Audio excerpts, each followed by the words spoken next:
देहाभिमानपाशेन चिरं बद्धोऽसि पुत्रक बोधोऽहं ज्ञानखङ्गेन तन्निकृत्य सुखी भव। निसङ्गो निष्क्रियोऽसि त्वं स्वप्रकाशो निरञ्जन अयमेव हि ते बन्ध समाधिम् अनुतिष्ठसि।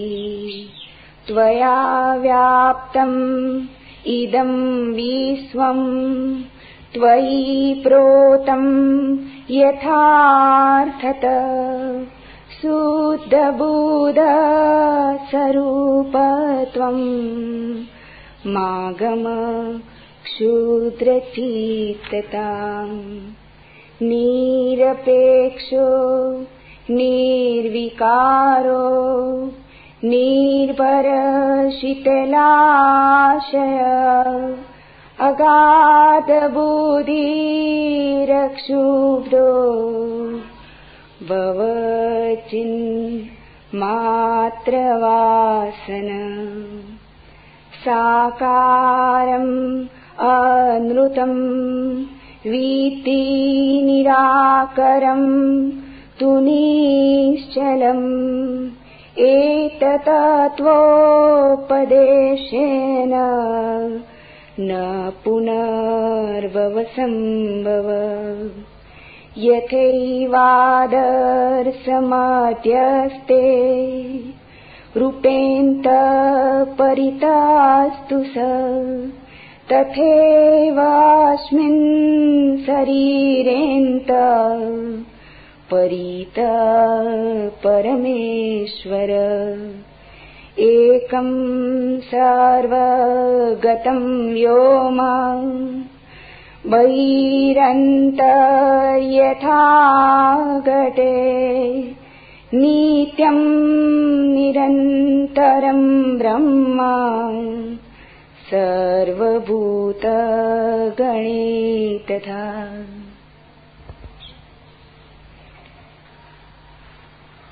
पहला सूत्र।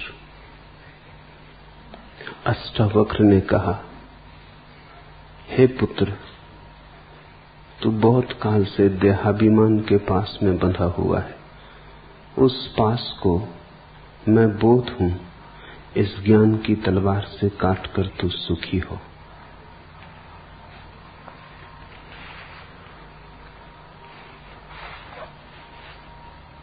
अष्टावक्र की दृष्टि में, और वही शुद्धतम दृष्टि है, आत्यंतिक दृष्टि है, बंधन केवल मान्यता का है, बंधन वास्तविक नहीं है। रामकृष्ण के जीवन में ऐसा उल्लेख है कि जीवन भर तो उन्होंने मां काली की पूजा अर्चना की, लेकिन अंततः उन्हें लगने लगा कि ये तो द्वैत ही है, अभी एक का अनुभव नहीं हुआ। प्रीतिकर है, सुखद है, लेकिन अभी दो तो दो ही बने हैं। कोई स्त्री को प्रेम करता, कोई धन को प्रेम करता, कोई पद को। उन्होंने मां काली को प्रेम किया, लेकिन प्रेम अभी भी दो में बटा है। अभी परम अद्वैत नहीं घटा। पीड़ा होने लगी तो वे प्रतीक्षा करने लगे कि कोई अद्वैतवादी, कोई वेदांती, कोई ऐसा व्यक्ति आ जाए जिससे राह मिल सके। एक परमहंस तोतापुरी गुजरते थे।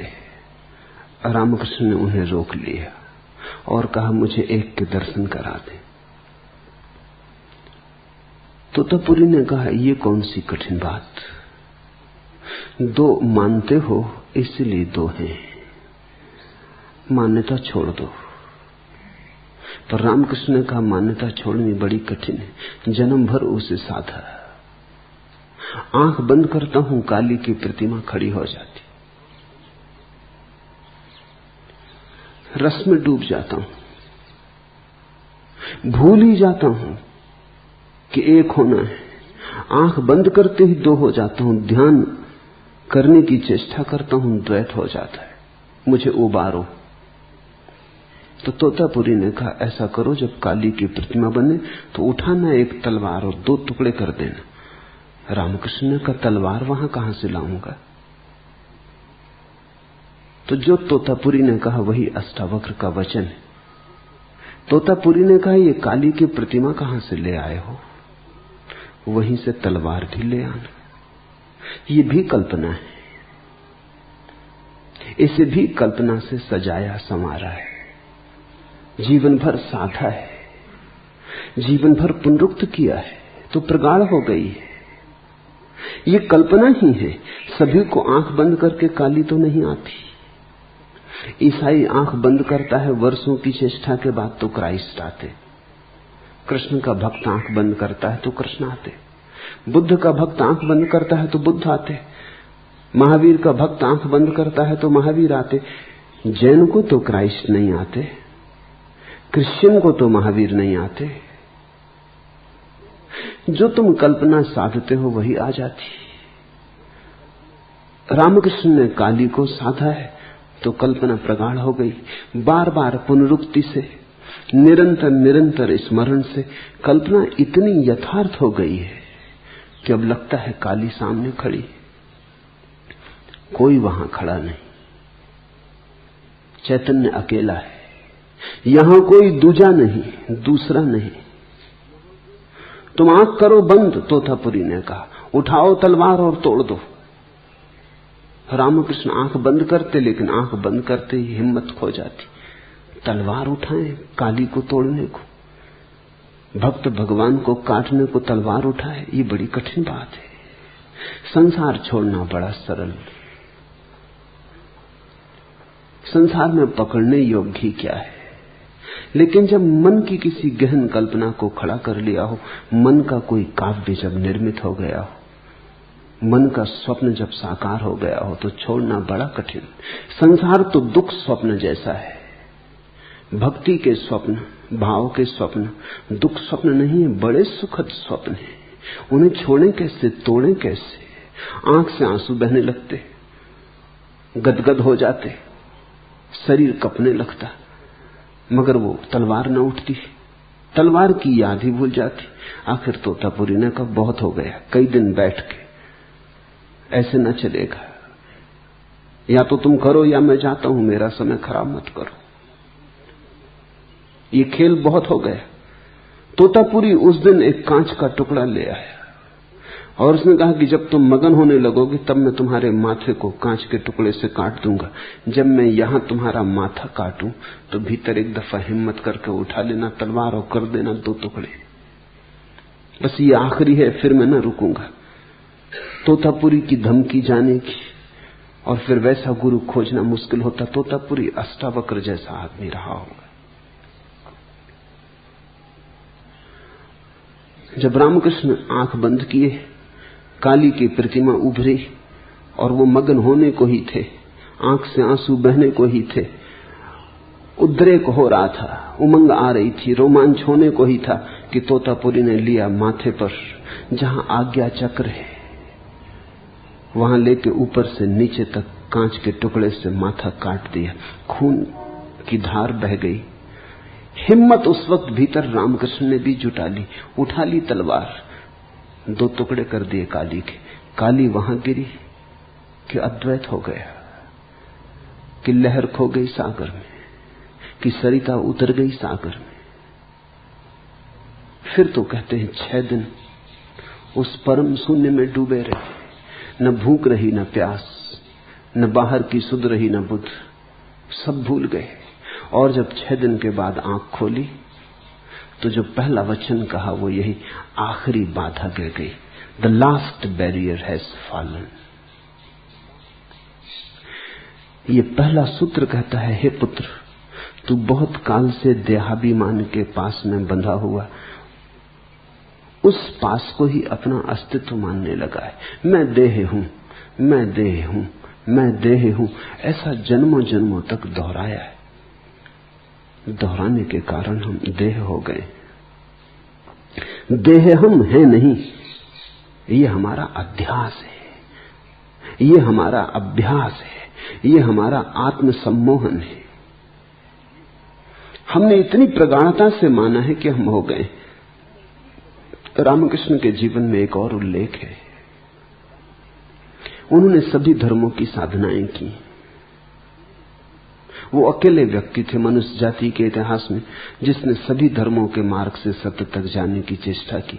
साधारणतः व्यक्ति पहुंच जाता है एक मार्ग से, फिर कौन फिक्र करता है दूसरे मार्गों की। तुम पहाड़ की चोटी पर पहुंच गए, फिर दूसरी पगडंडियां भी लाती हैं या नहीं लाती हैं, कौन फिक्र करता है, पहुंच ही गए। जो पगडंडी ले आई, बाकी लाती हो न लाती हो प्रयोजन किसे। लेकिन रामकृष्ण बार बार पहाड़ की चोटी पर पहुंचे, फिर नीचे उतर आए, फिर दूसरे मार्ग से चढ़े, फिर तीसरे मार्ग से चढ़े। वे पहले व्यक्ति हैं जिन्होंने सभी धर्मों की साधना की और सभी धर्मों से उसी शिखर को पा लिया। समन्वय की बात बहुतों ने की थी, रामकृष्ण ने पहली दफे समन्वय का विज्ञान निर्मित किया। बहुत लोगों ने कहा था सभी धर्म सच हैं, लेकिन वो बात की बात थी। रामकृष्ण ने उसे तथ्य बनाया, उसे अनुभव का बल दिया, अपने जीवन से प्रमाणित किया। जब वो इस्लाम की साधना करते थे तो वो ठीक मुसलमान फकीर हो गए। वो भूल गए रामकृष्ण, अल्लाहू अल्लाहू की आवाज लगाने लगे, कुरान की आयतें सुनने लगे, एक मस्जिद के द्वार पर ही पड़े रहते थे, मंदिर के पास से निकल जाते, आंख भी ना उठाते, नमस्कार तो दूर रही। भूल गए काली को। बंगाल में एक संप्रदाय है, सखी संप्रदाय। जब रामकृष्ण सखी संप्रदाय की साधना करते, सखी संप्रदाय की मान्यता है कि परमेश्वर ही पुरुष है, बाकी सब स्त्रियां हैं। परमेश्वर कृष्ण है, बाकी सब उसकी सखियां हैं। तो सखी संप्रदाय का पुरुष भी अपने को स्त्री ही मान के चलता है। लेकिन जो घटना रामकृष्ण के जीवन में घटी वो किसी सखी संप्रदाय की मान्यता वाले व्यक्ति को कभी नहीं घटी थी। पुरुष मान ले अपने को ऊपर ऊपर से स्त्री हूं, भीतर तो पुरुष ही बना रहता है, जानता तो है कि मैं पुरुष ही हूं। तो सखी संप्रदाय के लोग कृष्ण की मूर्ति को लेकर रात बिस्तर पे सो जाते, वही पति है। लेकिन इससे क्या फर्क पड़ता है। लेकिन जब रामकृष्ण ने साधना की तो अभूतपूर्व घटना घटी। बड़े बड़े वैज्ञानिकों को भी चकित कर दे ऐसी घटना घटी। 6 महीने तक उन्होंने सखी संप्रदाय की साधना की। 3 महीने के बाद उनके स्तन उभर आए, उनकी आवाज बदल गई, वो स्त्रियों जैसे चलने लगे, स्त्रियों जैसी उनकी मधुर वाणी हो गई। स्तन उभर आए, स्त्रियों जैसे स्तन हो गए, शरीर का पुरुष ढांचा बदलने लगा। मगर इतना भी संभव है क्योंकि स्तन होते तो पुरुष को भी हैं, अविकसित होते, स्त्री के विकसित होते। तो हो सकता है अविकसित स्तन विकसित हो गए हों, बीज तो है ही। यहां तक कोई बहुत बड़ी घटना नहीं घटी। बहुत पुरुषों को स्तन बढ़ जाते, ये कोई बहुत आश्चर्यजनक बात नहीं। लेकिन 6 महीने पूरे होते होते उनको मासिक धर्म शुरू हो गया, तब चमत्कार की बात थी।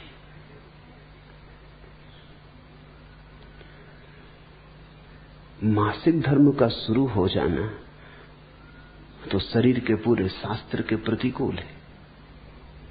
ऐसा तो कभी किसी पुरुष को न हुआ था। ये 6 महीने में क्या हुआ? एक मान्यता कि मैं स्त्री हूं, ये मान्यता इतनी प्रगाढ़ता से की गई, ये भाव इतने गहरे तक गुंजाया गया, ये रोए रोए में और कण कण में शरीर के गूंजने लगा कि मैं स्त्री हूं। इसका विपरीत भाव ना रहा, पुरुष की बात ही भूल गई। तो घटना घट गई। अष्टावक्र कह रहे हैं, हम देह नहीं हैं, हमने माना तो हम देह हो गए। हमने जो मान लिया हम वही हो गए। संसार हमारी मान्यता है, और मान्यता छोड़ दी तो हम तत्क्षण रूपांतरित हो सकते हैं। छोड़ने के लिए किसी यथार्थ को बदलना नहीं, सिर्फ एक धारणा को छोड़ देना है। हम वस्तुतः अगर शरीर होते तो बदलाहट बड़ी मुश्किल थी।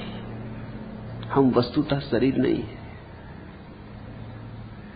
हम वस्तुतः तो शरीर के भीतर छिपा जो चैतन्य है वही, वो जो साक्षी दृष्टा है। देहाभिमान पासेन चिरम बद्धो असि पुत्रक बोधो अहम ज्ञान खड्गेन तन्निकृत सुखी भव। उठा बोध की तलवार, मैं बोध रूप हूं, उठा ऐसे भाव की तलवार और काट डाल इस धारणा को कि मैं देव, फिर तू सुखी है। सारे दुख देह के, जन्म है, बीमारी है, बुढ़ापा है, मृत्यु है, सभी देह के। देह के साथ तादात्म्य है तो देह की सारी पीड़ाओं के साथ भी तादात्म्य है। जब देह जराजीर्ण होती है तो हम सोचते हैं मैं जराजीर्ण हो गया। जब देह बीमार होती है तो हम सोचते हैं मैं बीमार हो गया। जब देह मरण के निकट पहुंचती तो हम घबराते हैं कि मैं मरा। मान्यता, सिर्फ मान्यता। मैंने सुना है मुल्ला नसरुद्दीन एक रात सोया अपनी पत्नी के साथ। तब तक उसे कोई बेटा बेटी ना हुए थे और पत्नी को बड़ी आतुरता थी कि कोई बच्चा हो जाए। सोने ही जा रहे थे कि पत्नी ने कहा कि सुनो तो, अगर हमारे घर बेटा हो जाए तो सुलाएंगे कहां, क्योंकि एक ही बिस्तर है। तो मुल्ला थोड़ा किनारे सरक गया, उसने कहा हम बीच में सुला लेंगे। और पत्नी ने कहा अगर दूसरा और हो जाए, तो मुल्ला थोड़ा और सरक गया, उसने कहा उसको भी यहीं सुला लेंगे। कंजूस आदमी। पत्नी ने कहा अगर तीसरा हो जाए, तो मुल्ला और सरका, और कहने ही जा रहा था कि यहां सुला लेंगे कि धड़ाम से नीचे गिरा, उसकी टांग टूट गई। पड़ोस के लोग इकट्ठे हो गए शोरगुल सुन के। वो चिल्लाया, रोने लगा। पड़ोस के लोगों ने पूछा क्या हुआ। उसने कहा जो बेटा अभी हुआ ही नहीं उसने टांग तोड़ दी। और जब मिथ्या बेटा इतना नुकसान कर सकता है तो सच्चे बेटे का क्या कहना। क्षमा मांगता हूं, बेटा बेटा चाहिए ही नहीं, इतना अनुभव बहुत है। कभी कभी क्या अक्सर हम ऐसे ही जीते, मान लेते, फिर मान के चलने लगते। मान के चलने लगते हैं तो जीवन में वास्तविक परिणाम होने लगते। मान्यता चाहे झूठी हो, बेटे वहां थे नहीं, लेकिन टांग असली टूट गई।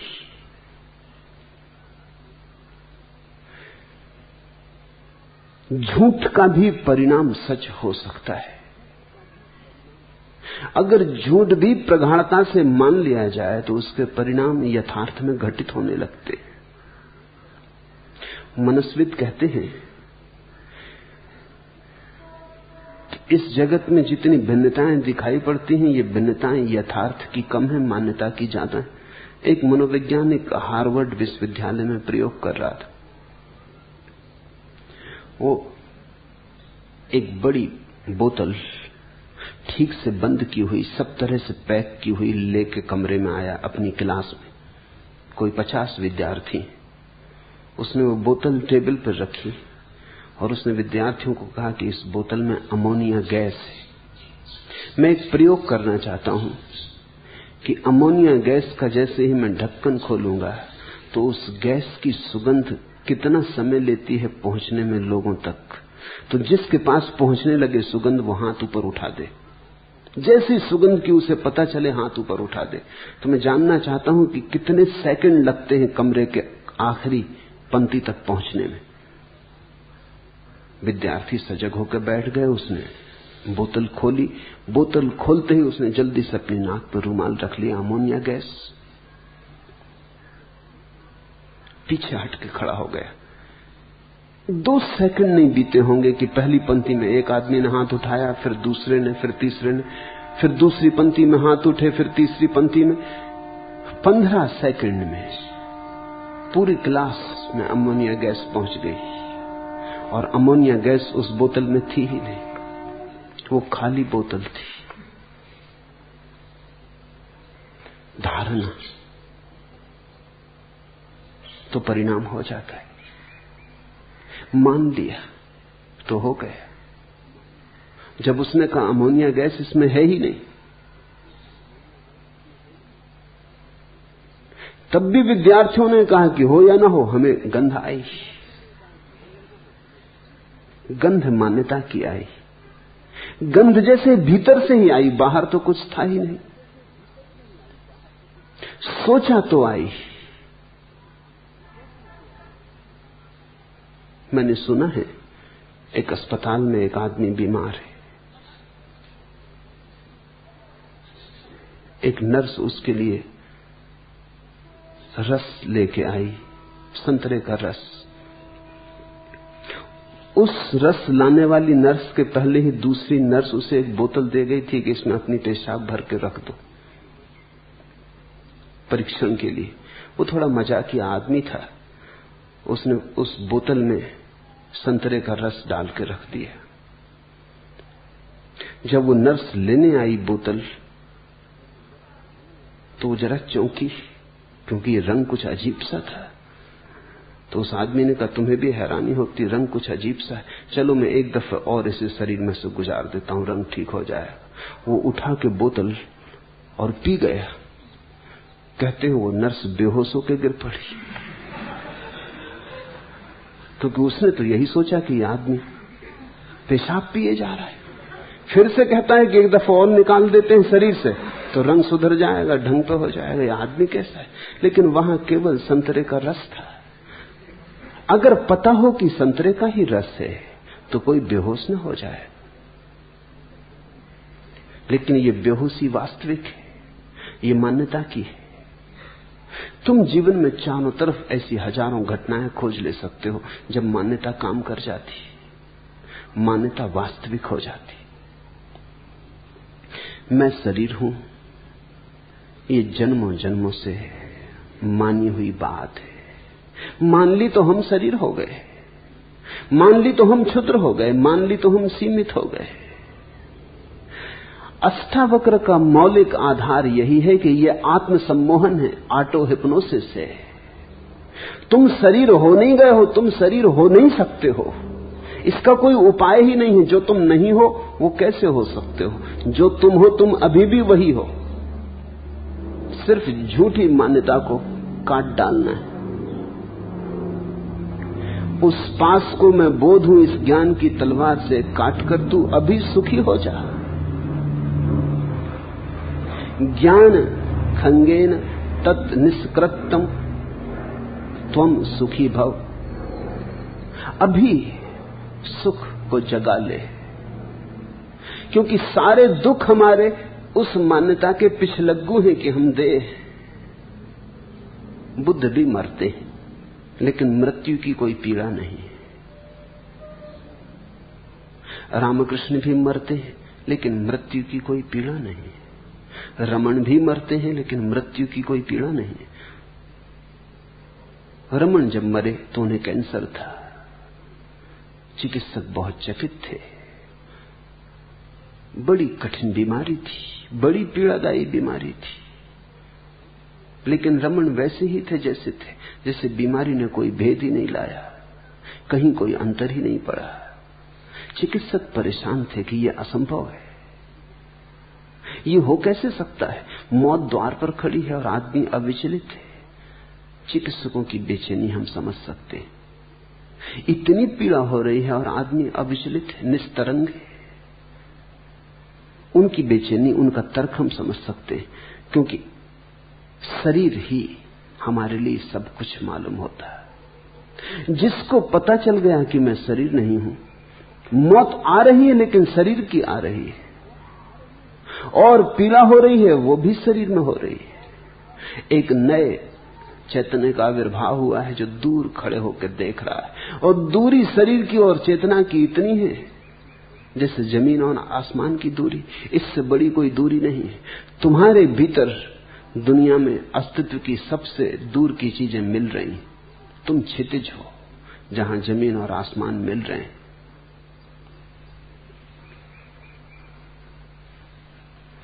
जायते अस्ति वर्धते वि परिणमते अपक्षीयते विनश्यति। जो उत्पन्न होता है, स्थित है, बढ़ता है, बदलता है, क्षीण होता है और नाश हो जाता है, वह तू नहीं जो इन सबको देखता है। बचपन देखा तुमने,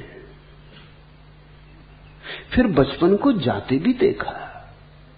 अगर तुम बचपन ही होते तो आज याद भी कौन करता कि बचपन था। तुम बचपन के साथ ही चले गए होते। जवानी देखी, जवानी आते देखी, जाते देखी। अगर तुम जवानी ही होते तो आज कौन याद करता। तुम जवानी के साथ ही चले गए होते। तुमने जवानी आते देखी, जाते देखी। स्वभावतः तुम जवानी से भिन्न हो। इतनी सीधी सी बात है, इतनी साफ सुथरी बात है। तुमने पीड़ा देखी, दर्द उठते देखा, दर्द के बादल घिरते देखे अपने चारों तरफ, फिर पीड़ा को जाते भी देखा, दर्द को विसर्जित होते देखा। तुमने दुख देखा, सुख देखा, कांटा चुभा, पीड़ा देखी, कांटा निकला, निस्पीड़ा हुए वह भी देखा। तुम देखने वाले हो, तुम पार खड़े हो, तुम अछूते हो।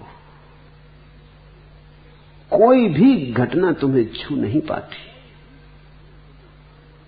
तुम जल में कमलवत हो।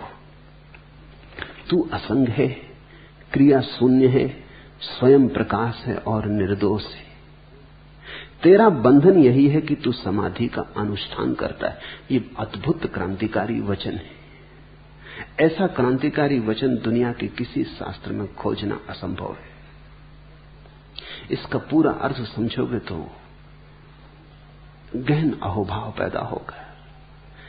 पतंजलि ने कहा है, चित्त वृत्ति का निरोध योग है। ये योग की मान्य धारणा है कि जब तक चित्त वृत्तियों का निरोध न हो जाए तब तक व्यक्ति स्वयं को नहीं जान पाता। जब चित्त की सारी वृत्तियां शांत हो जाती हैं तो व्यक्ति अपने को जान पाता है। अष्टावक्र पतंजलि के सूत्र के विरोध में कह रहे हैं। अष्टावक्र कह रहे हैं, तू असंग है, क्रिया शून्य है, स्वयं प्रकाश है और निर्दोष है। तेरा बंधन यही है कि तू समाधि का अनुष्ठान करता है।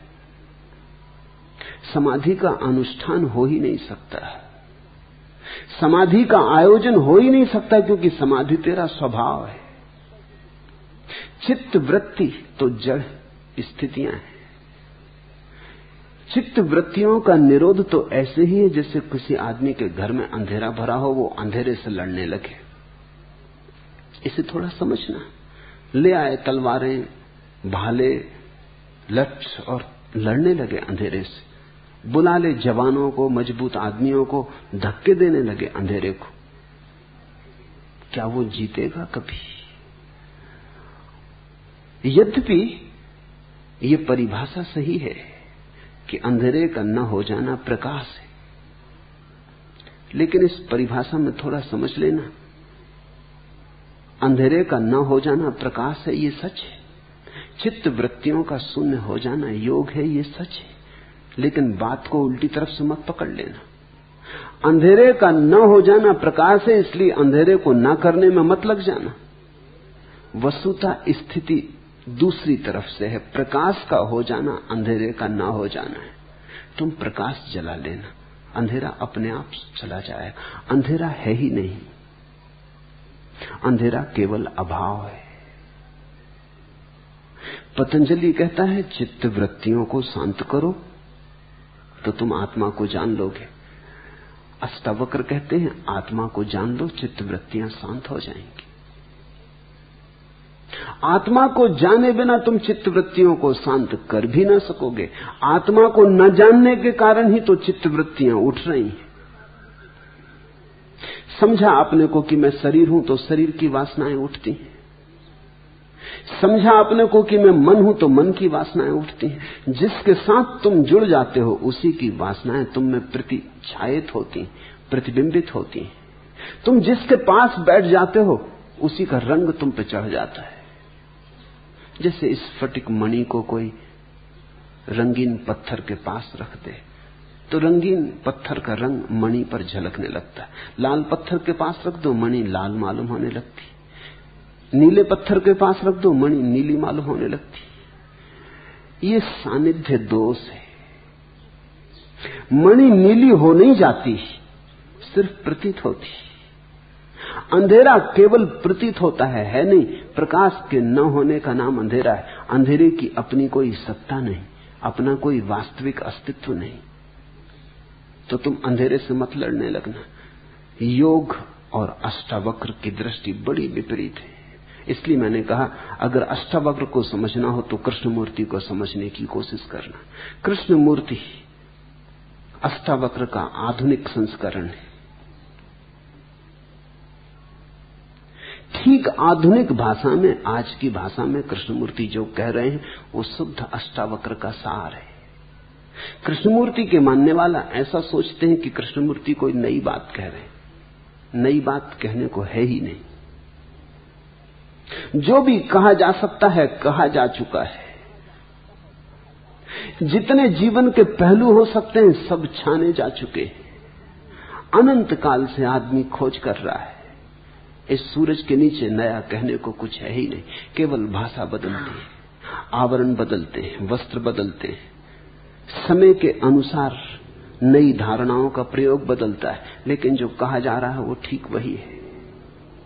अष्टावक्र की भाषा अति प्राचीन है, कृष्णमूर्ति की भाषा अति नवीन है। लेकिन जो थोड़ा भी समझ सकता है उसे दिखाई पड़ जाएगा कि बात तो वही है। कृष्णमूर्ति कहते हैं योग की कोई जरूरत नहीं, ध्यान की कोई जरूरत नहीं, जप तप की कोई जरूरत नहीं। ये सब अनुष्ठान है। अनुष्ठान उसके लिए करना होता है जो हमारा स्वभाव नहीं। स्वभाव को पाने के लिए क्या अनुष्ठान करना है? सब अनुष्ठान छोड़ के अपने में झांक लो, स्वभाव प्रकट हो जाएगा।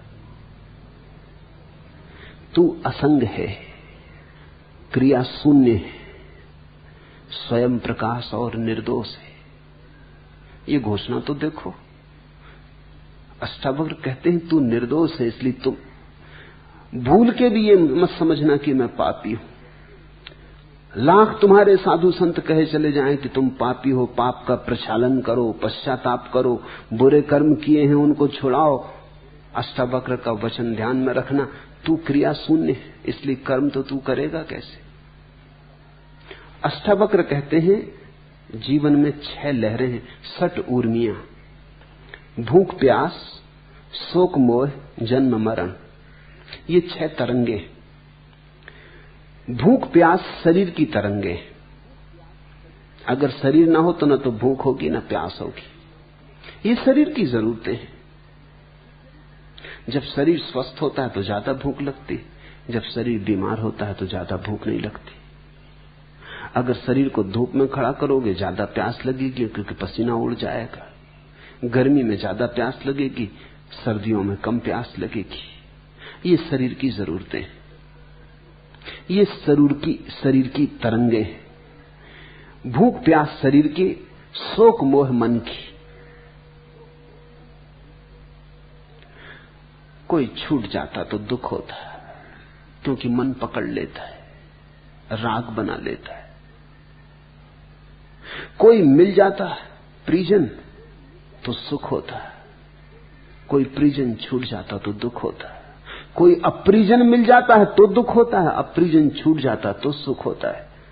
लेकिन ये मन के खेल है, आसक्ति और विरक्ति के खेल, आकर्षण और विकर्षण के खेल।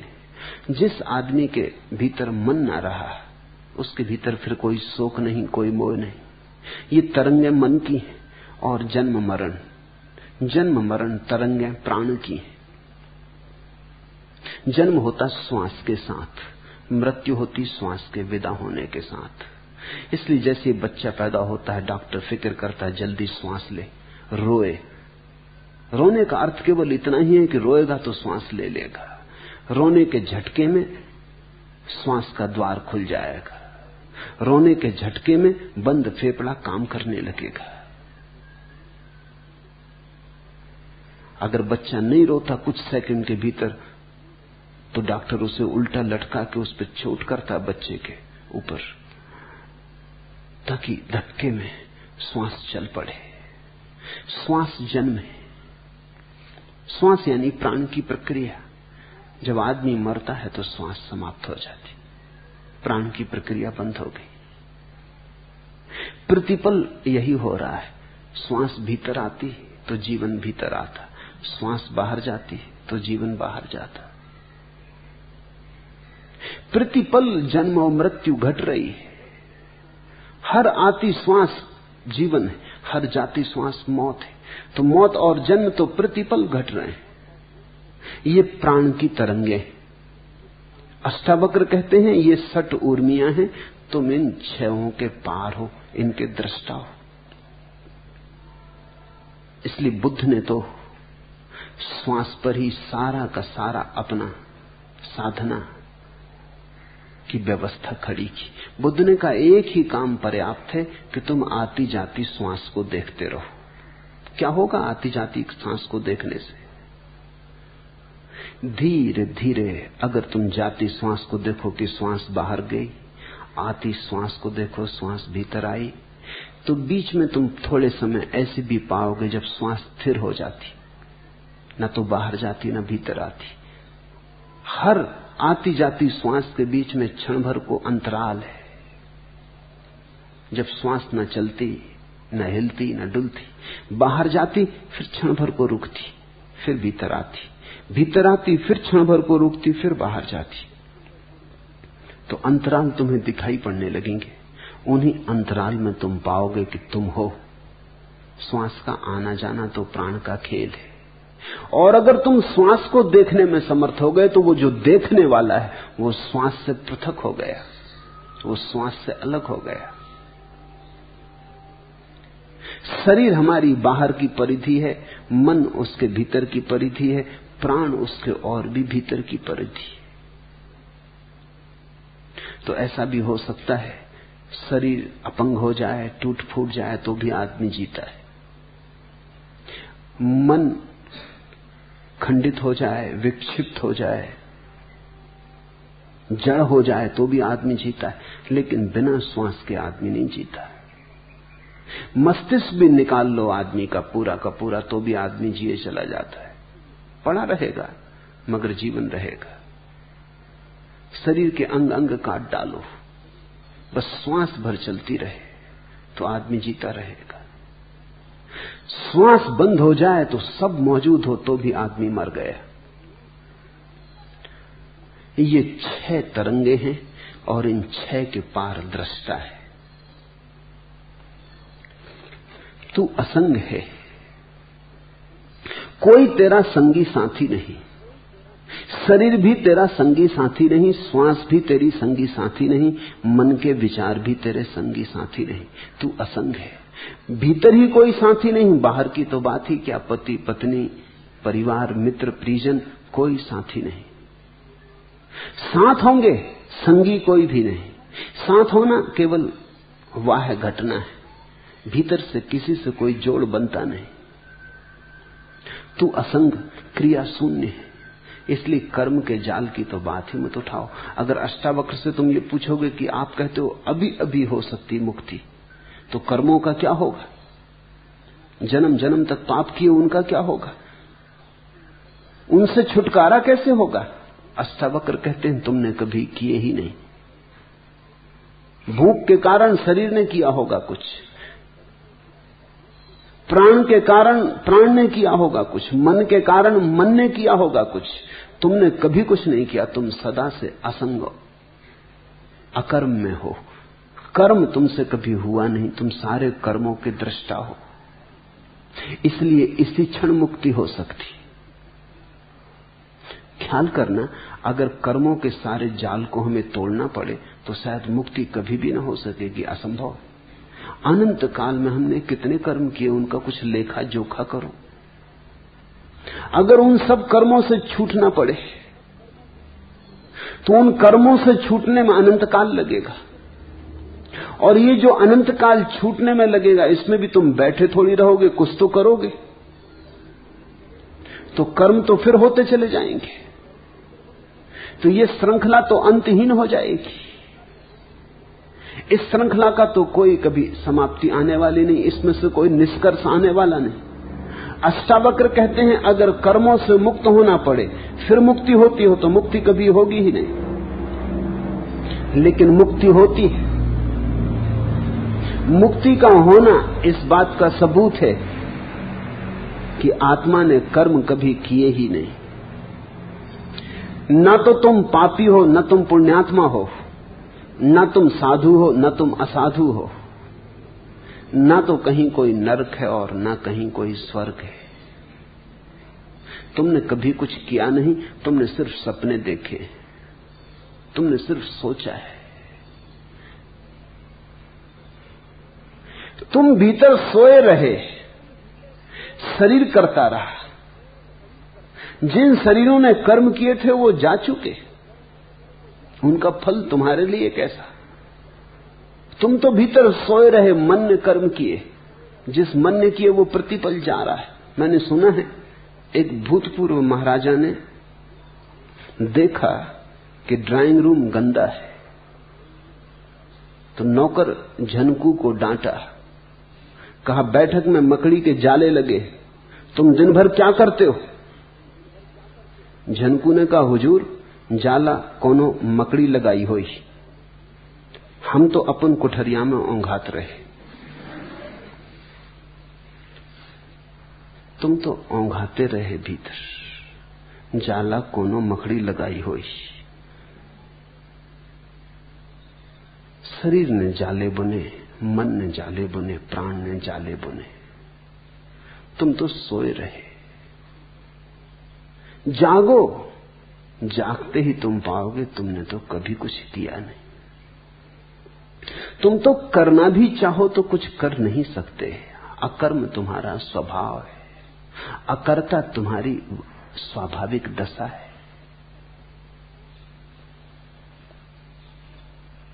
तू असंग, क्रिया शून्य, स्वयं प्रकाश और निर्दोष है। ये सुनी घोषणा, तू निर्दोष है। तो जो कुछ तुम्हें सिखाया हो पंडितों ने, पुरोहितों ने, फेंको, तुम निर्दोष हो। उनकी सिखावन ने बड़े खतरे किए, तुम्हें पापी बना दिया, तुम्हें हजार तरह की बातें सिखा दी कि तुम ऐसे बुरे हो, तुमने दीनता भर दी और अपराध का भाव भर दिया। तुम निर्दोष हो, निरपराधी हो। तेरा बंधन यही है कि तू समाधि का अनुष्ठान करता है। इस वचन की क्रांति तो देखो। तेरा बंधन यही है कि तू समाधि का अनुष्ठान करता है, कि तू आयोजन करता है कि समाधि कैसे फले, फूल कैसे लगे ध्यान के, मुक्ति कैसी हो, अनुष्ठान। ते बंधा ही समाधिम अनुतिष्ठसी, यही तेरा बंधन है। उठा तलवार बोध की और काट दे। तो यहां तुम्हें साफ हो जाएंगी दो बातें कि योग का एक मार्ग है और बोध का बिल्कुल दूसरा मार्ग है। बोध के मार्ग का प्राचीन नाम है सांख्य। सांख्य का अर्थ होता है बोध। योग का अर्थ होता है साधन। सांख्य का अर्थ होता है सिर्फ जागना है, बस कुछ करना नहीं। योग का अर्थ होता है बहुत कुछ करना है, तब जागरण घटेगा। योग में साधन है, सांख्य में सिर्फ साध्य है। मार्ग नहीं है, केवल मंजिल है। क्योंकि मंजिल से तुम कभी गए ही नहीं कहीं और, तुम अपने भीतर के मंदिर में ही बैठे हो। आना नहीं है वापस, इतना ही जानना है कि कभी गए ही नहीं। निसंगो निष्क्रियो असि त्वयं स्वप्रकाशो निरंजना अयमेव हीते बंधा समाधि मनुतिष्ठसी। बस इतना ही बंधन है कि तुम मोक्ष खोज रहे हो। मोक्ष के खोज से नए बंधन निर्मित होते। एक आदमी संसार में बंधा है, फिर घबरा जाता है तो मोक्ष खोजने लगता है, तो इधर से घर द्वार छोड़ता है, परिवार छोड़ता है, धन दुकान छोड़ता है, फिर नए बंधनों में बन जाता। साधु हो गया, अब ऐसे उठो, ऐसे बैठो, ऐसे खाओ, ऐसे पियो, अब नए बंधन अपने चारों तरफ रच लेता है। तुमने देखा साधुओं की हालत कैदियों जैसी है। साधु मुक्त नहीं है, क्योंकि साधु सोच रहा है मुक्ति के लिए पहले तो बंधन करने पड़ेंगे। ये भी खूब मजे की बात है, मुक्ति के लिए पहले बंधन मानने पड़ेंगे। मुक्त होने के लिए कोई बंधन नहीं चाहिए। कृष्णमूर्ति की एक किताब है the first and last freedom, पहली और अंतिम मुक्ति। वो अष्टावक्र का आधुनिकतम वक्तव्य है। अगर मुक्त होना है तो पहले ही चरण पर मुक्त हो जाओ। ये मत सोचो कि अंत में मुक्त होएंगे, पहले चरण पर ही मुक्त होना है, दूसरे चरण पर नहीं। क्योंकि अगर पहले चरण पर सोचा कि तैयारी करेंगे मुक्त होने की, तो उसी तैयारी में नए बंधन निर्मित हो जाएंगे। फिर उन नए बंधनों से छूटने के लिए फिर तैयारी करनी पड़ेगी, उस तैयारी में फिर नए बंधन निर्मित हो जाएंगे। तो तुम एक से छूटोगे, दूसरे से बंधोगे, कुएं से बचोगे, खाई में गिरोगे। तो तुम देखो, ग्रस्त बंधा है और संन्यास्त बंधे, दोनों के बंधन अलग अलग हैं, मगर फर्क कुछ नहीं है। ऐसा लगता है कि मौलिक मूर्छा जब तक नहीं टूटती, तुम जो भी करोगे बंधन होगा। मैंने सुना है कि एक आदमी की स्त्री भाग गई, तो उसे खोजने निकला। खोजते खोजते जंगल में पहुंच गया। वहां एक साधु एक वृक्ष के नीचे बैठा था। उसने पूछा कि मेरी स्त्री को तो जाते नहीं देखा,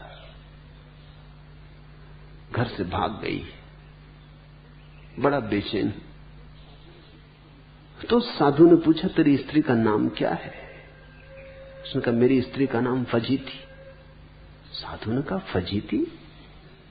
तूने भी खूब नाम रखा, ऐसे तो सभी स्त्रियां फजीती होती हैं, कि तूने नाम भी खूब चुन के रखा। तेरा नाम क्या है? साधु उत्सुक हुआ कि तो नाम में बड़ा होशियार। उसने कहा मेरा नाम बेवकूफ।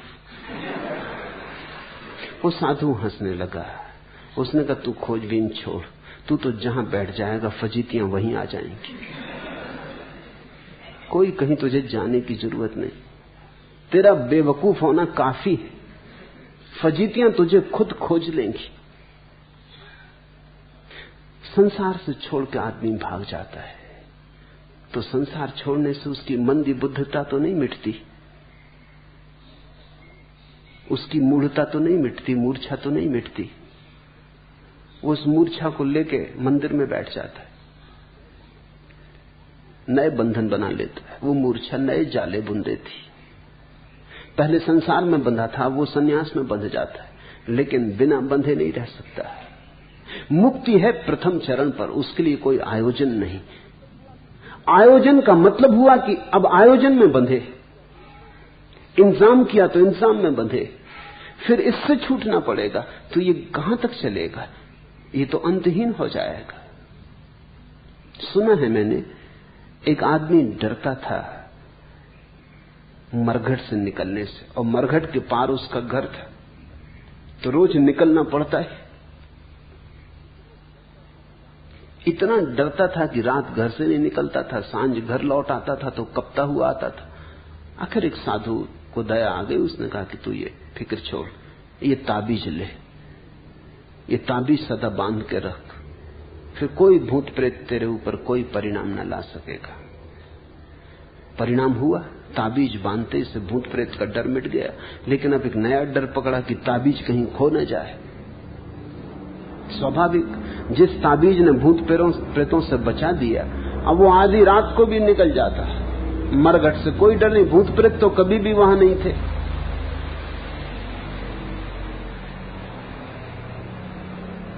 अपना ही डर था। ताबीज ने डर से तो छुड़वा दिया, लेकिन नया डर पकड़ गया कि ताबीज कहीं खो न जाए।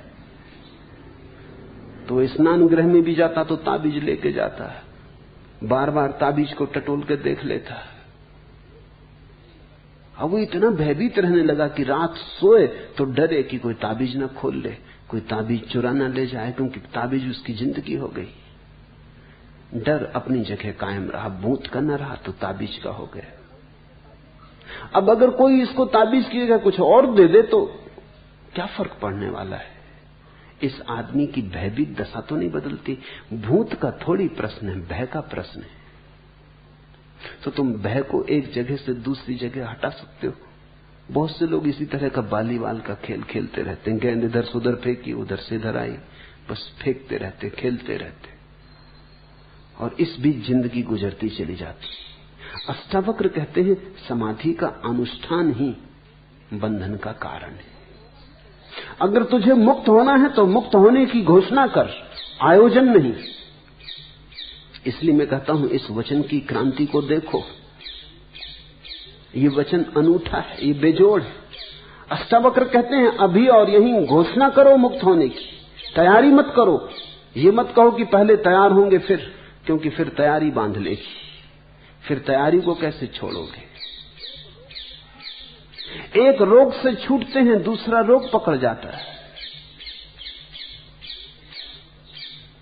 ये तो कंधे बदलना हुआ। तुमने देखा लोग मरघट ले जाते हैं लाश को तो कंधे बदल लेते हैं। एक कंधे पर रखे रखे थक गए तो दूसरे कंधे पर रख ली, थोड़ी देर राहत मिलती, फिर दूसरा कंधा दुखने लगता तो फिर बदल लेते। ऐसे तो तुम जन्मों जन्मों से कर रहे हो, बस ये सिर्फ राहत मिलती है, इससे परम विश्राम नहीं मिलता। छोड़ो मुर्दों का ढोना, घोषणा करो। अगर तुम चाहो तो एक क्षण में, क्षण के एक अंश में घोषणा हो सकती है। मुझसे लोग पूछते हैं कि आप हर किसी को संन्यास दे देते? मैं कहता हूं कि हर कोई हकदार है, सिर्फ घोषणा करने की बात है। कुछ और करना थोड़ी है, सिर्फ घोषणा करनी। इस घोषणा को अपने हृदय में विराजमान करना है कि मैं संन्यास्त हूं तो तुम संन्यास्त हो गए, कि मैं मुक्त हूं तो तुम मुक्त हो गए। तुम्हारी घोषणा तुम्हारा जीवन है। घोषणा करने की हिम्मत करो। क्या छोटी मोटी घोषणाएं करनी? घोषणा करो अहम ब्रह्मास्मि, मैं ब्रह्म हूं। तुम ब्रह्म हो गए। आगे के सूत्र में अष्टावक्र कहते हैं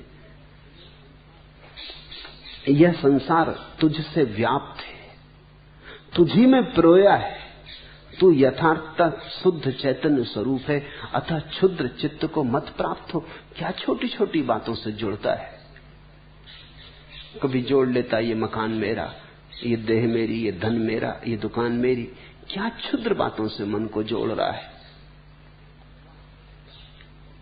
त्वा व्याप्त मिदम विश्वम त्वयि प्रोतम यथार्थता।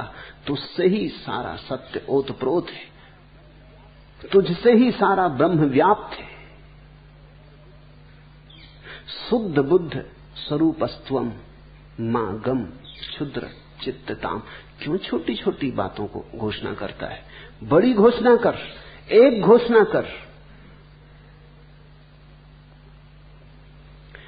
शुद्ध चैतन्य स्वरूप हूं, शुद्ध बुद्ध स्वरूप हूं, क्षुद्र चित्त को मत प्राप्त हो।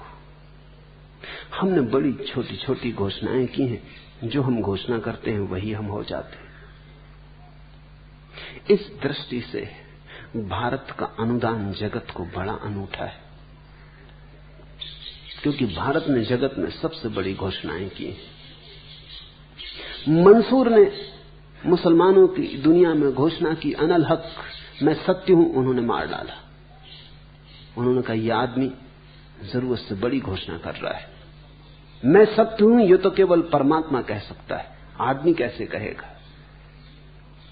लेकिन हमने अष्टावक्र को मार नहीं डाला, न हमने उपनिषद के ऋषियों को मार डाला जिन्होंने कहा अहम ब्रह्मास्मि, क्योंकि हमने एक बात समझी कि आदमी जैसी घोषणा करता है वैसा ही हो जाता है। तो फिर छोटी क्या घोषणा करनी? जब तुम्हारी घोषणा पर ही तुम्हारे जीवन का विस्तार निर्भर है, तो परम विस्तार की घोषणा करो, विराट की घोषणा करो, विभु की, प्रभु की घोषणा करो। इससे छोटी पे क्यों राजी होना? इतनी कंजूसी क्या? घोषणा में ही कंजूसी कर जाते हो। फिर कंजूसी कर जाते हो तो वैसे हो जाते हो। क्षुद्र मानोगे तो क्षुद्र हो जाओगे, विराट मानोगे तो विराट हो जाओगे। तुम्हारी मान्यता तुम्हारा जीवन है, तुम्हारी मान्यता तुम्हारी जीवन की शैली है। तू निरपेक्ष, अपेक्षा रहित है, निर्विकार है, स्वनिर्भर चिदघन रूप है, शांति और मुक्ति का स्थान है, अगाध बुद्धि रूप है, क्षोभ शून्य है, अथा चैतन्य मात्र में निष्ठा वाला हो। एक निष्ठा पर्याप्त है, साधना नहीं निष्ठा, साधना नहीं श्रद्धा। इतनी निष्ठा पर्याप्त है कि मैं चैतन्य मात्र हूं। इस जगत में ये सबसे बड़ा जादू है।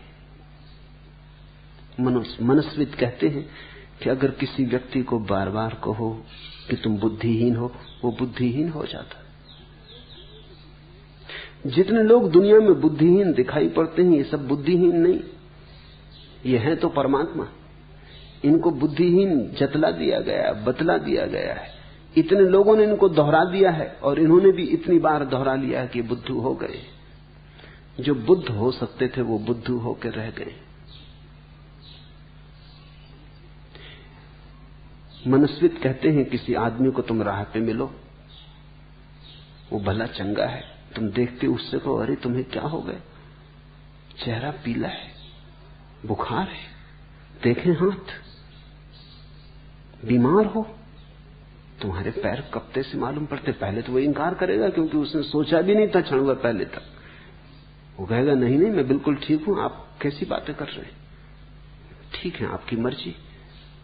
फिर थोड़ी देर बाद दूसरा आदमी उसको मिले और कहे अरे चेहरा पीला पड़ गया, क्या मामला है?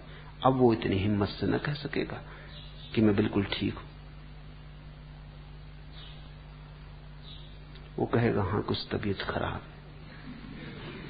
वो राजी होने लगा, हिम्मत उसकी खिसकने लगी। फिर तीसरा आदमी मिले और कहे कि अरे अब तो वो घर ही लौट जाएगा कि तबीयत मेरी ज्यादा खराब है, अब बाजार जाने से कुछ सार नहीं। तुमने कहानी सुनी कि एक ब्राह्मण एक बकरी को खरीद के लाता था। 3-4 लफंगों ने उसे देखा और उन्होंने सोचा कि इसकी बकरी तो छीनी जा सकती, लेकिन ब्राह्मण मजबूत था और छीनना आसान मामला न था। तो उन्होंने सोचा कि थोड़ी कूटनीति करो। एक उसे मिला राह के किनारे और कहा कि गजब, ये कुत्ता कितने में खरीद लाए? उस आदमी ने, ब्राह्मण ने कहा कुत्ता? तू अंधा तो नहीं है, पागल कहीं के? बकरी है, बाजार से खरीद के ला रहा हूं, 50 रुपए खर्च किए। उसने भाई तुम्हारी मर्जी, लेकिन तुम जानो ब्राह्मण होके कुत्ते को कंधे पे लिए। भाई मुझको तो कुत्ता दिखाई पड़ता, हो सकता है मेरी गलती हो। ब्राह्मण चला सोचता हुआ कि आदमी भी कैसा है, मगर उसने एक बार टटोल के बकरी के पैर देखे, बकरी ही है। दूसरे किनारे पर राह के दूसरा उन्हीं का सगा साथी खड़ा था। उसने कहा कि कुत्ता तो गजब का खरीदा। अब ब्राह्मण इतनी हिम्मत से न कह सका कि कुत्ता नहीं, न हो कुत्ता ही है। तो 2 आदमी गलत नहीं हो सकते। फिर भी उसने कहा कि नहीं नहीं कुत्ता नहीं है, लेकिन अब कमजोर था, कह तो रहा था लेकिन भीतर की नींव हिल गई थी। उसने कहा कि नहीं नहीं कुत्ता नहीं, बकरी है। उसने कहा कि बकरी, इसको बकरी कहते? तो फिर परिभाषा बदलनी पड़ेगी, ब्राह्मण देवता। अगर इसको बकरी कहते हैं तो फिर कुत्ता किसको कहेंगे? वैसे आपकी मर्जी, आप पंडित आदमी हैं, हो सकता है बदल दें। नाम की तो बात है, चाहे कुत्ता कहो चाहे बकरी कहो, रहेगी तो कुत्ता ही, कहने से कुछ नहीं होता। वो आदमी तो चला गया। ब्राह्मण ने उतार के बकरी नीचे रख के देखी, बिल्कुल बकरी है, बिल्कुल बकरी जैसी बकरी है, आंखें मीड़ी। रास्ते के किनारे लगे नल से पानी से आंखें धोई, क्योंकि अपना पड़ोस करीब आता जाता और लोग देख लें कि ब्राह्मण कुत्ता सिर पे लिए है तो पूजा पांडित्य को धक्का लगेगा। पूजा करवाते हैं लोग, न करवाएंगे लोग पागल समझेंगे। मगर फिर देख दाख को उसने सब तरह की बकरी है, मगर इन दो आदमियों को क्या हुआ। फिर रख के चला, लेकिन अब जरा डरता हुआ चला कि फिर कोई और न देख ले। वो तीसरा उनका साथी खड़ा था। उसने कहा कि कुत्ता तो गजब का है, कहां से लाए? हम भी बड़े दिन से कुत्ता चाहते। उसने कहा बाबा तू ही ले ले, अगर कुत्ता चाहते हो तुम ही ले लो, ये कुत्ता ही है, एक मित्र ने दे दिया है, इससे छुटकारा करो मेरा। वो भागा वहां से घर की तरफ कि किसी को पता ना चल जाए कि कुत्ता इसने लिया है। आदमी ऐसे ही जी रहा है। तुमने जो मान रखा है वो तुम हो गए हो, और तुम्हारे चारों तरफ बहुत लफंगे हैं जो तुम्हें बहुत सी बातें मनवा रहे हैं। उनके अपने प्रयोजन हैं। पुरोहित समझाना चाहता है कि तुम पापी हो, क्योंकि तुम पापी नहीं हो तो पूजा कैसे चलेगी। उसका हित इसमें है कि बकरी कुत्ता मालूम पड़े। पंडित है, अगर तुम अज्ञानी नहीं हो तो उसके पांडित्य का क्या होगा, उसकी दुकान कैसे चलेगी। धर्मगुरु है, वो अगर तुम्हें समझा दे कि तुम अकर्ता हो, कर्म शून्य हो, तुमने कभी पाप किया ही नहीं, तो उसकी जरूरत क्या है। ये तो ऐसा हुआ कि डॉक्टर के पास तुम जाओ, वो समझा दे कि बीमार तुम हो ही नहीं, बीमार तुम कभी हुए ही नहीं, बीमार तुम हो ही नहीं सकते, स्वास्थ्य तुम्हारा स्वभाव है। तो ये डॉक्टर आत्महत्या कर रहा है अपनी, इसकी दुकान का क्या होगा। तुम डॉक्टर के पास जाओ भले चंगे, जब तुम्हें कोई बीमारी नहीं तब जाओ, तब भी तुम पाओगे कि वो बीमारी खोज लेगा। तुम जाके देखो, बिल्कुल भले चंगे हो, तुम्हें कोई बीमारी नहीं, जाके जरा चले जाओ डॉक्टर को कहना कि कुछ जांच पड़ताल करवानी। ऐसा डॉक्टर खोजना बहुत मुश्किल है जो कह दे कि तुम बीमार नहीं हो। मुल्ला नसरुद्दीन का बेटा डॉक्टर हुआ, तो मैंने उससे पूछा कि कैसी चल रही। उसने कहा कि काफी अच्छी चल रही। मैंने कहा तुम कैसे समझे कि काफी अच्छी चल रही। उसने कहा इतनी अच्छी चल रही कि कई दफे तो वो बीमारों को कह देता है कि तुम बीमार ही नहीं। ये तो बड़ी डॉक्टर कह सकता है जिसकी खूब चल रही हो, चल रही ऐसी हो कि अब उसे उपद्रव ज्यादा लेने नहीं है, फुर्सत नहीं। तो उसने कहा इससे मैं समझता हूं कि बिल्कुल ठीक चल रही। कई दफा आदमियों को कह देता है नहीं तुम्हें कोई बीमारी नहीं। दुकानें हैं, उनके अपने हित हैं। तुम्हारे ऊपर हजारों दुकानें चल रही, पंडित की है, पुरोहित की है, धर्मगुरु की है। तुम्हारा पापी होना जरूरी है, तुमने बुरे कर्म किए हो ये आवश्यक है, नहीं तो तुम्हारा बुरे कर्मों से छुटकारा दिलाने वालों का क्या होगा, मसीहाओं का क्या होगा जो आते हैं तुम्हारी मुक्ति के लिए। अगर अष्टावक्र सही है तो सब मसीहा व्यर्थ है, फिर तुम्हारे छुटकारे की कोई जरूरत नहीं, तुम छूटे ही हुए हो, तुम मुक्ति ही हो। अष्टावक्र की जैसे कोई भी दुकान नहीं है, जैसे अष्टावक्र तुम्हारे साथ कोई धंधा नहीं करना चाहते, सीधी सीधी बात कह देते हैं, दो टूक सत्य कह देते। तू निरपेक्ष, अपेक्षा रहित, निर्विकार, निर्भर, चिद घन रूप, शांति और मुक्ति है तू, अगाध बुद्धि रूप, क्षोभ शून्य है तू, अतः चैतन्य मात्र में निष्ठा वाला हो। एक ही निष्ठा होनी चाहिए कि मैं साक्षी रूप हूं, बस पर्याप्त है। ऐसा निष्ठावान व्यक्ति धार्मिक, और किसी निष्ठा की कोई जरूरत नहीं। न तो परमात्मा में निष्ठा की जरूरत है, न स्वर्ग नरक में निष्ठा की जरूरत है, न कर्म के सिद्धांत में निष्ठा की जरूरत है। एक निष्ठा पर्याप्त है, और वो निष्ठा है कि मैं साक्षी, निर्विकार। और तुम जैसे ही निष्ठा करोगे तुम पाओगे तुम निर्विकार होने लगे। एक मनोवैज्ञानिक ने प्रयोग किया, एक कक्षा को दो हिस्सों में बांट दिया, आधे लड़के एक तरफ आधे दूसरी तरफ, अलग अलग कमरों में। फिर पहले हिस्से को जाके कहा कि गणित बहुत कठिन है, तुम में से कोई भी हल ना कर पाएगा।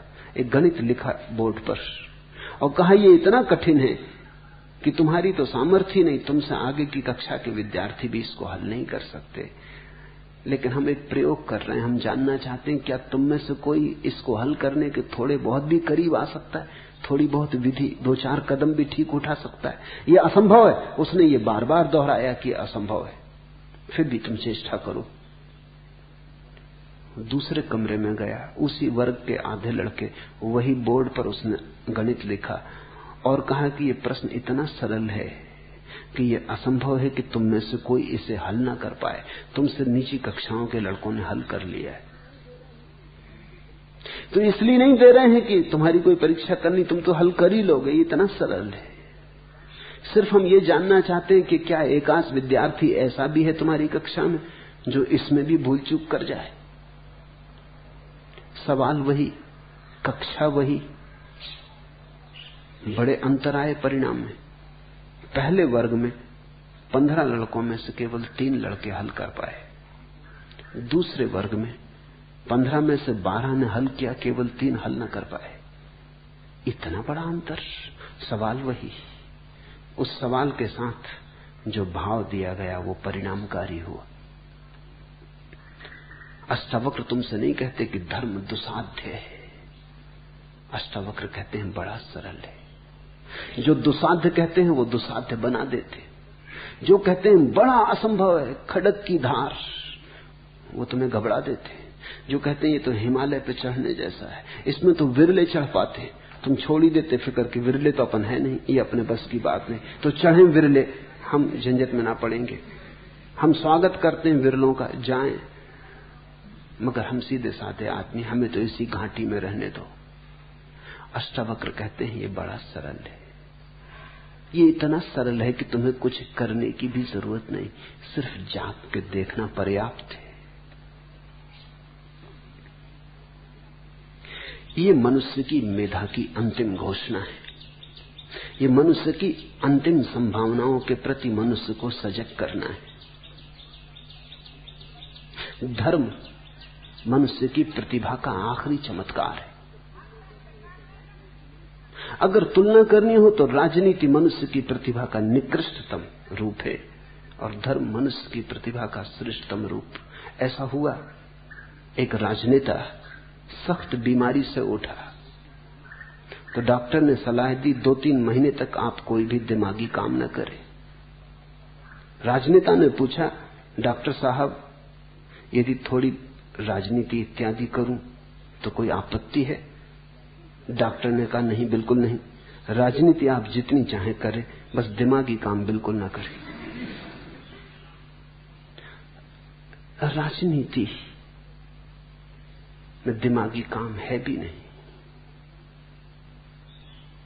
राजनीति में तो हिंसा है, प्रतिभा नहीं, छीन झपट है, संघर्ष है, शांति नहीं, चैन नहीं, बेचैनी है, महत्वाकांक्षा है, ईर्ष्या है, आक्रमण है, आत्मा नहीं। धर्म अनाक्रमण है, अहिंसा है, प्रतियोगिता मुक्ति है, संघर्ष नहीं, समर्पण है, किसी से छीनना नहीं है, अपना जो है उसकी घोषणा करनी है। अपना ही इतना काफी है कि किसी से छीनना क्या है। छीनते तो वे ही हैं जिन्हें अपना पता नहीं, टुकड़े टुकड़ों के लिए लड़ते हैं और परमात्मा भीतर विराजमान है। टुकड़े टुकड़ों के लिए मरते हैं और परम विस्तार भीतर मौजूद है। सागर मौजूद है, बूंदों के लिए तरसते हैं। जिन्हें अपना पता नहीं वही राजनीति में होते हैं। और जब मैं राजनीति कहता हूं तो मेरा मतलब इतना ही नहीं कि वे लोग जो राजनीतिक पार्टियों में, राजनीति से मेरा मतलब है वे सभी लोग जो किसी तरह के संघर्ष में, वो धन का संघर्ष हो तो धन की राजनीति, पद का संघर्ष हो तो पद की राजनीति, त्याग का संघर्ष हो तो त्याग की राजनीति। त्यागियों में बड़ा संघर्ष होता है कि कोई दूसरा त्यागी हाथ न मार ले। ओलंपिक चलता रहता त्यागियों का, कि कोई महात्मा बड़ा ना हो जाए, तो एक महात्मा दूसरे महात्मा को हराने में लगा है। वो तो अगर कभी भारत में कभी ओलंपिक हो तो उसमें महात्माओं की भी प्रतियोगिता होनी चाहिए। लेकिन जहां भी प्रतियोगिता है वहीं राजनीति है। राजनीति का मूल स्वर है कि मेरे पास नहीं और दूसरों के पास है, छीन के ही मेरे पास हो सकेगा। लेकिन जो तुम दूसरे से छीनते हो वो तुम्हारा कब होगा, कैसे होगा? छीना हुआ तुम्हारा कैसे होगा? जो छीना गया है वो छीना जाएगा। आज नहीं कल तुमसे कोई दूसरा छीन लेगा, और अगर कोई भी ना छीन पाया तो मौत तो निश्चित छीन लेगी। तुम्हारा तो सिर्फ वही है जो किसी से बिना छीने तुम्हारा है, तो फिर मौत भी ना छीन पाएगी। तुम्हारा तो वही है जो जन्म के पहले तुम्हारा था, मौत के बाद भी तुम्हारा होगा। उस एक की खोज करो, और उस एक की खोज के लिए साधन तक की जरूरत नहीं। अष्टावक्र कहते सिर्फ सजगता, सिर्फ साक्षी भाव।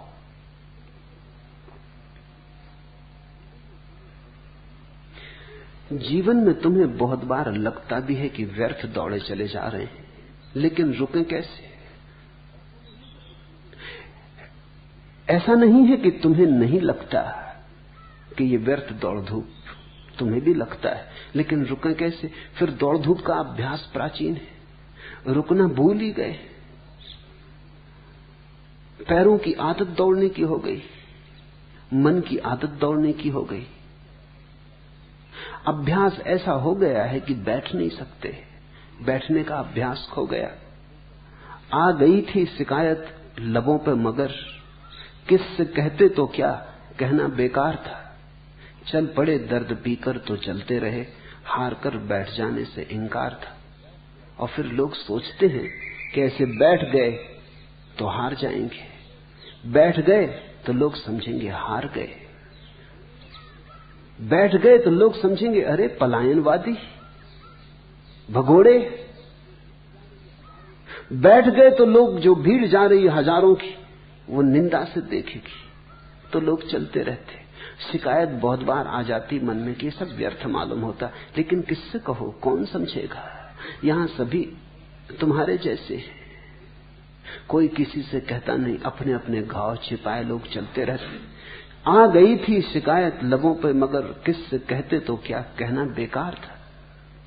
कोई अष्टावक्र मिले, कोई बुद्ध मिले तो कहने का कोई सार, किससे कहना? यहां चल पड़े दर्द पीकर तो चलते रहे, दर्द पी पी के लोग चलते रहते। हार कर बैठ जाने से इंकार था, और ये अहंकार की धारणा हो जाती कि हार के बैठने का मतलब तो गए, डूब गए, मर गए। चलते रहो, कुछ ना कुछ करते रहो, कुछ ना कुछ पाने की चेष्टा में लगे रहो, नहीं तो खो जाओगे। और मिलता उन्हें जो बैठ जाते, मिलता उन्हें है जो रुक जाते। परमात्मा भागने से नहीं मिलता, रुकने से मिलता है। इसलिए अष्टावक्र कहते परम विश्रांति में मिलता है। कभी थोड़ा बैठो, कभी घड़ी भर खोज के सिर्फ बैठो, कुछ मत करो। ज़ेन फकीरों में एक प्रक्रिया है ज़ाज़ेन। ज़ाज़ेन का मतलब होता है बस बैठो और कुछ मत करो। बड़ी गहरी ध्यान की प्रक्रिया है। प्रक्रिया कहनी ठीक ही नहीं, क्योंकि प्रक्रिया तो कुछ भी नहीं, बस बैठो, कुछ भी ना करो। जैसे अष्टावक्र जो कह रहे हैं वही ज़ेन कह रहा है। बैठ जाओ, कुछ देर सिर्फ बैठो विश्राम में, कुछ देर सब ऊहापोह छोड़ो, कुछ देर सब महत्वाकांक्षा छोड़ो, मन की दौड़ धूप आपाधापी छोड़ो, थोड़ी देर सिर्फ बैठे रहो, डूबे रहो अपने में। धीरे धीरे तुम्हारे भीतर एक प्रकाश फैलना शुरू होगा। शुरू में शायद न दिखाई पड़े, ऐसे ही जैसे तुम भरी दोपहरी में घर लौटते हो तो घर के भीतर अंधेरा मालूम होता है, आंखें धूप की आदी हो गई। थोड़ी देर बैठते हो, आंखें राजी हो जाती तो फिर प्रकाश मालूम होने लगता है, धीरे धीरे कमरे में प्रकाश हो जाता। ऐसा ही भीतर है। बाहर बाहर चले जन्मों तक तो भीतर अंधेरा मालूम होता है। पहली दफा जाओगे तो कुछ भी न सूझेगा, अंधेरा ही अंधेरा। घबराना मत, बैठो, थोड़ा आंख को राजी होने दो भीतर के लिए। ये आंख की पुतलियां धूप के लिए आदी हो गई हैं। तुमने ख्याल किया, धूप में जब तुम जाते हो तो आंख की पुतलियां छोटी हो जाती। धूप के बाद एकदम आईने में देखना तो तुम्हें पुतली बहुत छोटी मालूम पड़ेगी, क्योंकि उतनी धूप को भीतर नहीं ले जाया जा सकता, वो जरूरत से ज्यादा है, तो पुतली सिकुड़ जाती। वो ऑटोमेटिक है, स्वचालित सिकुड़न है। फिर जब तुम अंधेरे में आते तो पुतली को फैलना पड़ता, पुतली बड़ी हो जाती। अंधेरे में थोड़ी देर बैठने के बाद फिर आईने में देखना तो पाओगे पुतली बड़ी हो गई। और जो इस बाहर की आंख का ढंग है वही भीतर की तीसरी आंख का भी ढंग है। बाहर देखने के लिए पुतली छोटी चाहिए, भीतर देखने के लिए पुतली बड़ी चाहिए। तो अभ्यास हो गया है पुराना, उस अभ्यास को मिटाने के लिए कुछ नया अभ्यास नहीं करना है, बस बैठ रहो। लोग पूछते हैं बैठ के क्या करें? चलो कुछ राम नाम दे दो, कोई मंत्र दे दो, उसी को दोहराते रहेंगे, मगर कुछ दे दो कुछ करने को। लोग कहते हैं आलंबन चाहिए, सहारा चाहिए।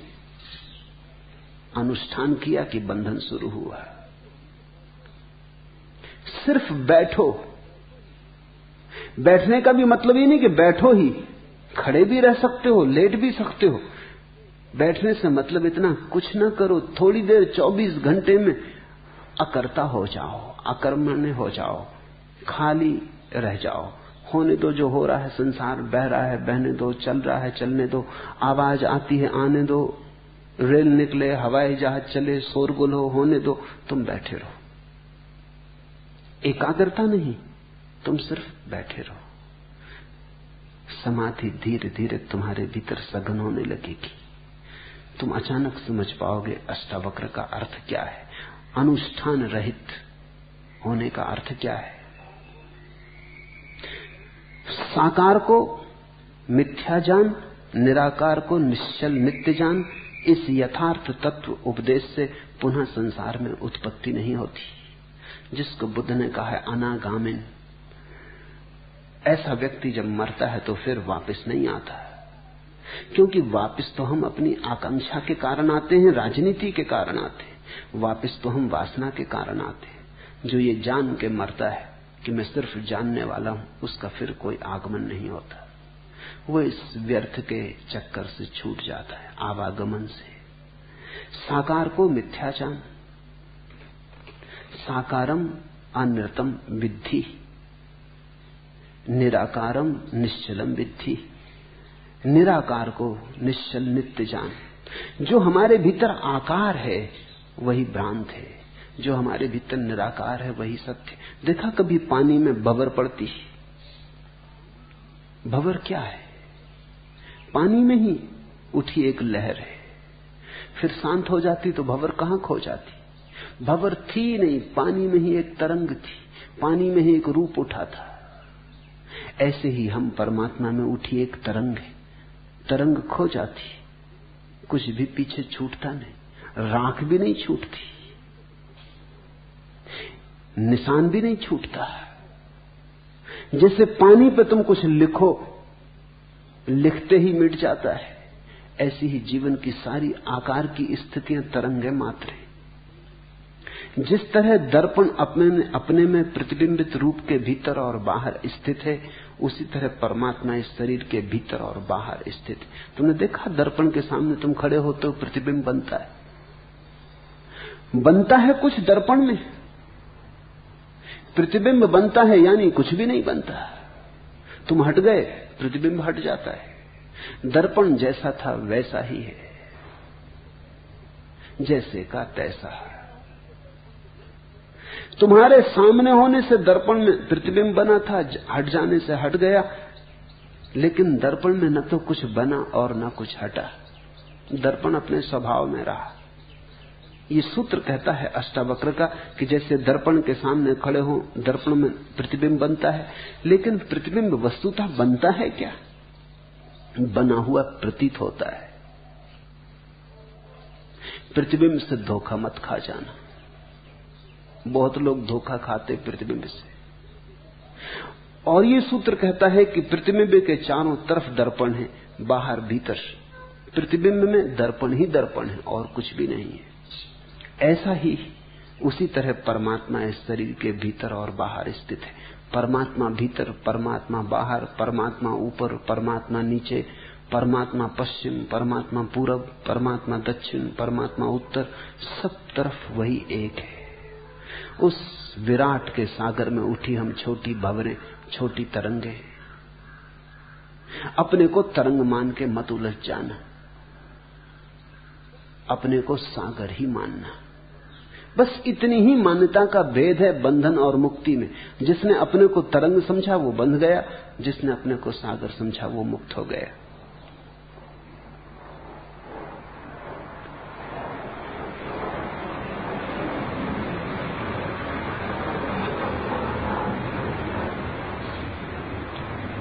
जिस तरह सर्वव्यापी एक आकाश घट के बाहर और भीतर स्थित है, उसी तरह नित्य और निरंतर ब्रह्म सब भूतों में स्थित है। जिस तरह सर्वव्यापी एक आकाश घट के बाहर और भीतर घड़ा रखा है, घड़े के भीतर भी वही आकाश है, घड़े के बाहर भी वही आकाश है। तुम घड़े को फोड़ दो तो आकाश नहीं फूटता है, तुम घड़े को बना लो तो आकाश बिगड़ता नहीं। घड़ा तिरछा हो, गोल हो, कैसा ही आकार हो, इससे आकाश पर कोई आकार नहीं चढ़ता। हम सब मिट्टी के भांडे, मिट्टी के घड़े, बाहर भी वही है, भीतर भी वही है। इस मिट्टी की पतली सी दीवार को तुम बहुत ज्यादा मूल्य मत दे देना। ये मिट्टी की पतली सी दीवार तुम्हें एक घड़ा बना रही है, इससे बहुत जकड़ मत जाना। अगर तुमने ऐसा मान लिया कि ये मिट्टी की दीवार ही मैं हूं, तो फिर तुम बार बार घड़े बनते रहोगे, क्योंकि तुम्हारी मान्यता तुम्हें वापस खींच लाएगी। कोई और तुम्हें संसार में नहीं लाता है, तुम्हारे घड़े होने की धारणा ही तुम्हें वापस ले आती। एक बार तुम जान लो कि तुम घड़े के भीतर का शून्य हो। लाओ त्सु के वचन अर्थपूर्ण है। लाओ त्सु कहता है घड़े की दीवार का क्या मूल्य है, असली मूल्य तो घड़े के भीतर के शून्य का होता है। पानी भरोगे तो शून्य में भरेगा, दीवार में थोड़ी। मकान बनाते हो तो तुम दीवार को मकान कहते हो तो गलती है। दीवार के भीतर जो खाली जगह है वही मकान है, रहते तो उसमें हो, दीवार में थोड़ी रहते। दीवार तो केवल एक सीमा है, असली में रहते तो हम आकाश में ही हैं तो हम सब दिगंबर ही।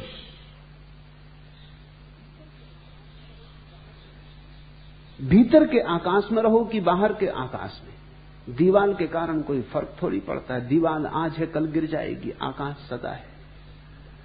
तो तुम भूल से घर को अगर दीवार समझ लेते हो और घड़े को अगर मिट्टी की परत समझ लेते हो और अपने को अगर देह समझ लेते हो, तो बस यही बंधन है। जरा सी गलती पढ़ने में जीवन के शास्त्र को और सब गलत हो जाता है। बड़ी छोटी सी भूल है।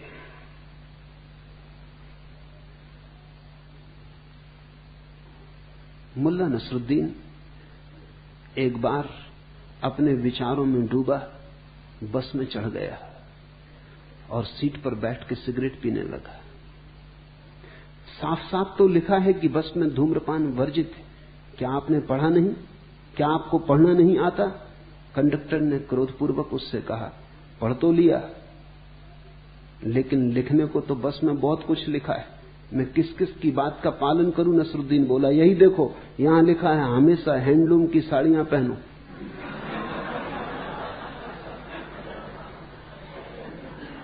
जरा सा ऐसी भूलों से सावधान होना जरूरी है। शरीर बहुत करीब है, इसलिए शरीर की भाषा पढ़ लेनी बहुत आसान है। और शरीर इतना करीब है कि उसकी छाया भीतर के दर्पण पे पड़ती, प्रतिबिंब बनता है।